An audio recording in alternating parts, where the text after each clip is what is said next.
So in other words, the history of Adam to Christ was such that between Adam and Christ, there were 6 days and 6 nights between Adam and Christ. So Christ appeared on the 6th day. When Christ went away back to heaven, it was the night of the 6th day. So Adam was on the 1st day. Christ, the Son of God, was on the 6th day. Christ was born on the 6th day. Christ ministered in the 6th day. Christ died in the evening of the 6th day. When Christ went back to heaven, it was the 6th night. But all the apostles and Christ himself now taught that the day is coming. The 7th day was coming. And when the 7th day dawned, it would be the Sabbath day. And the Sabbath day would last forever. Let me see if I can illustrate this real quickly without making it too long. So in John chapter 9, I want you to see what Jesus says so that you can know which day it is. So in John chapter 9, Jesus, he passed by, he saw a man blind from birth.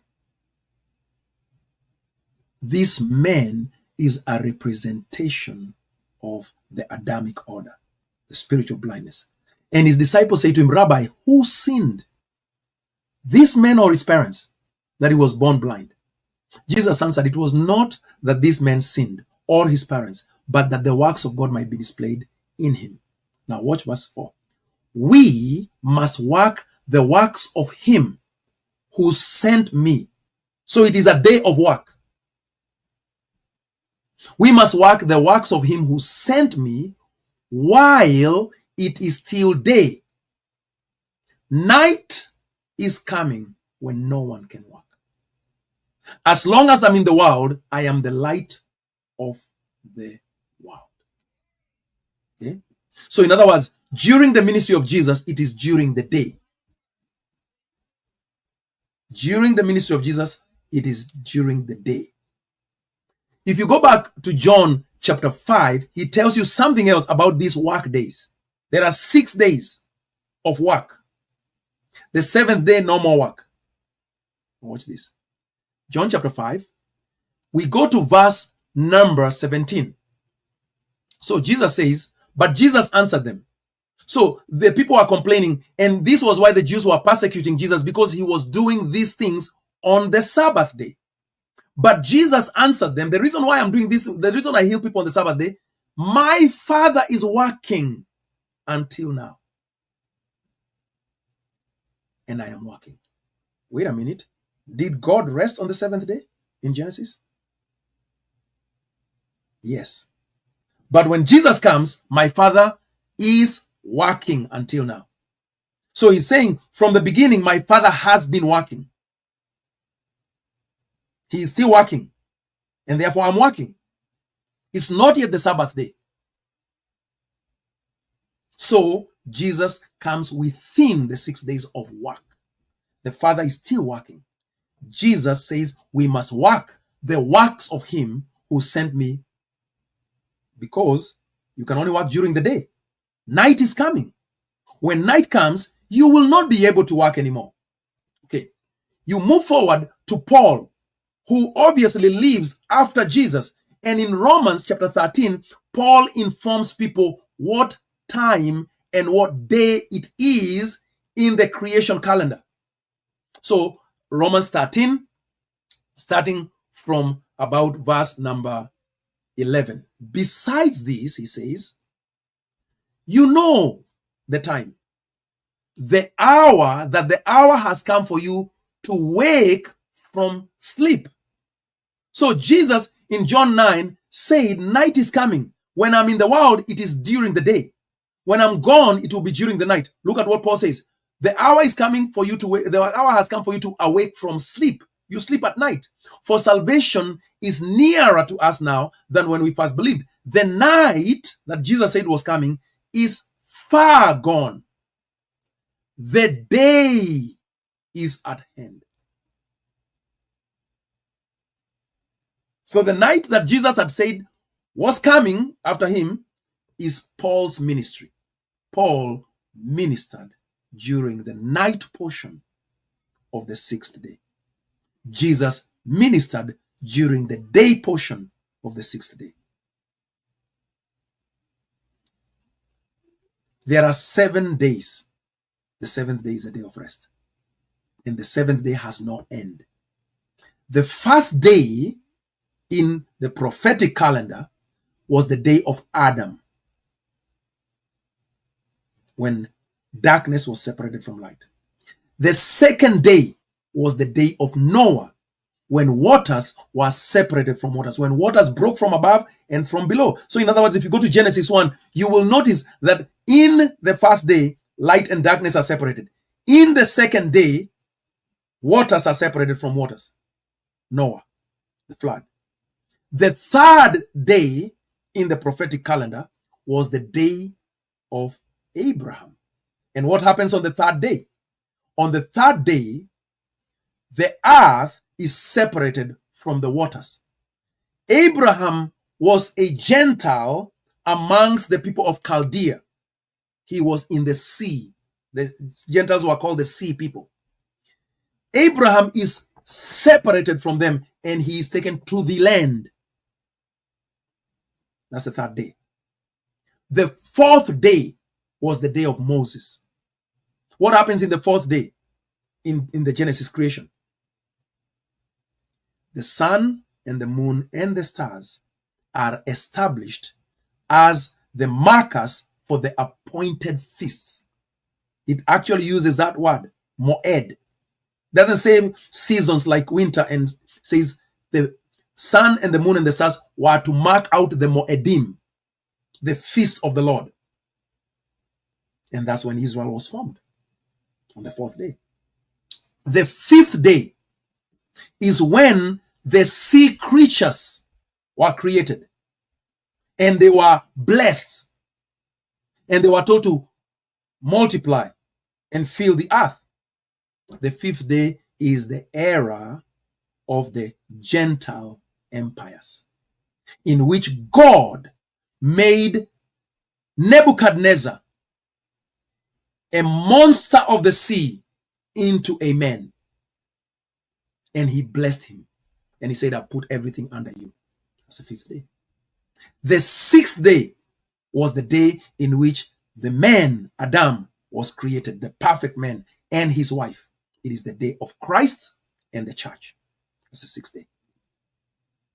Christ operated in the day portion of the sixth day. The church operated in the night portion of the sixth day. Both were going to come into the seventh day, in which they would be married and live happily ever after in their new heaven and their new earth, never having to deal with condemnation ever again. So Paul tells you, I am living in the night. The night is far gone. The day is about to break forth.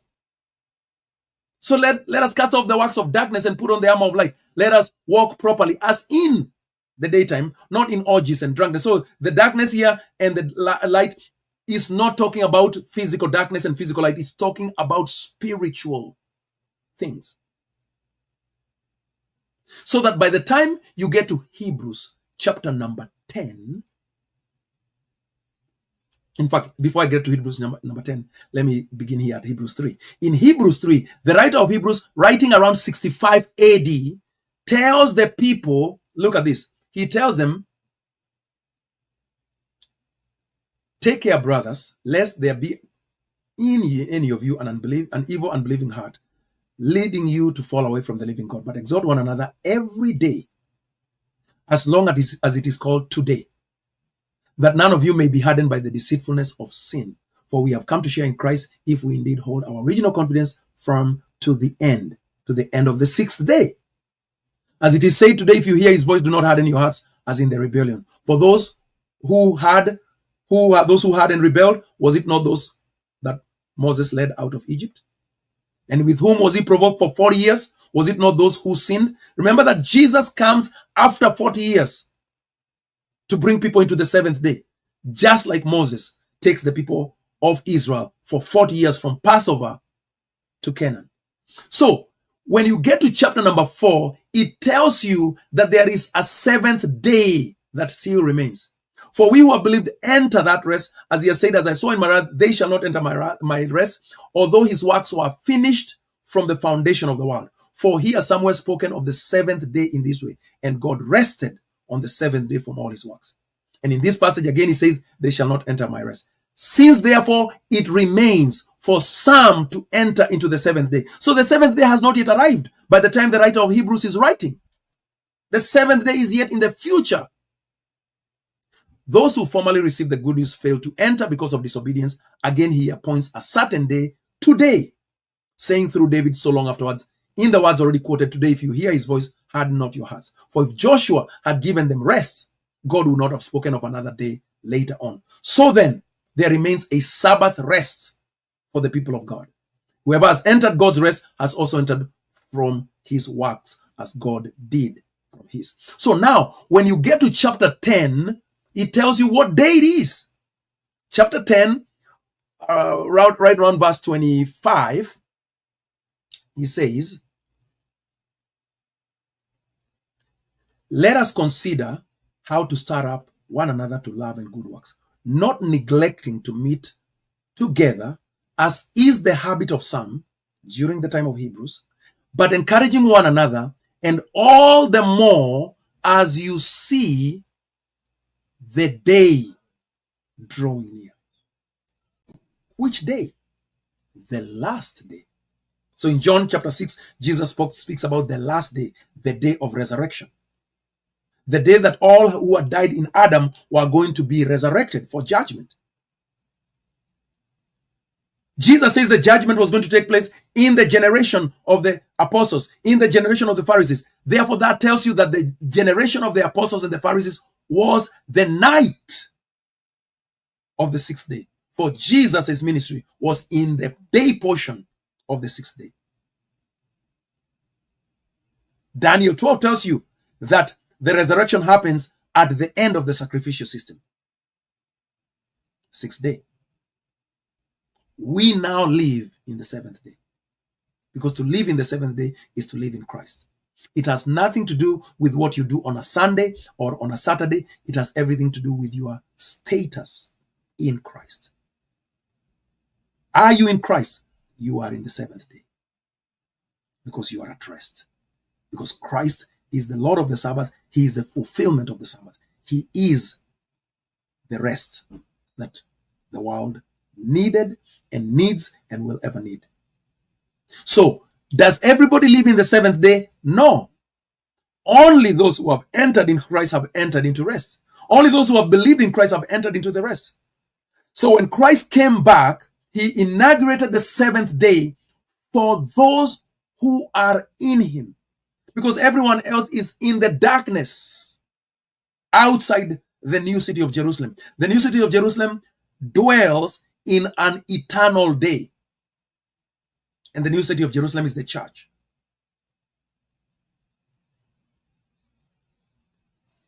So hopefully that helps to answer that question. So Sunday is not a replacement of the Sabbath day. Jesus was not coming to replace the Sabbath day. Jesus was coming to fulfill the Sabbath day, so that his people can now live without condemnation forever in his kingdom here on earth.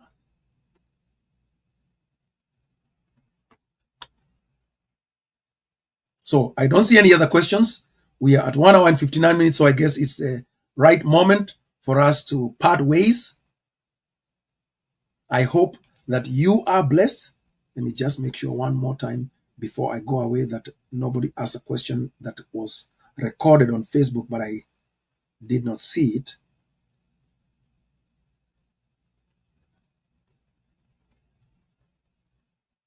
I don't see any questions on Facebook that are missed. If you do have a question, let's say, because sometimes during the teaching, there's so much coming forth that light bulbs are going on and you don't remember your question, but later on you remember it. You can do one of two things. You can come back to this particular broadcast, wherever you're watching it, and write your question in the comment section. It will still be sent to me. Or you can write me an email, which is scrolling at the bottom of the screen. You can also choose to share your material goods with me because you are being blessed by the ministry. That would also be a good thing to do. So until the next time, I want to thank all of you for taking the time to come and hang out with me on a Saturday. For some of you, it's afternoon. For some of you, it's morning. For some of you, it's already Sunday. I don't know, dawn. Maybe it's already Sunday for you because you're in Australia. But nevertheless, thank you. I really appreciate it. I really treasure it. God bless you so much, and you all have a good rest of your weekend. See you tomorrow for those who usually join us for the teachings in the church.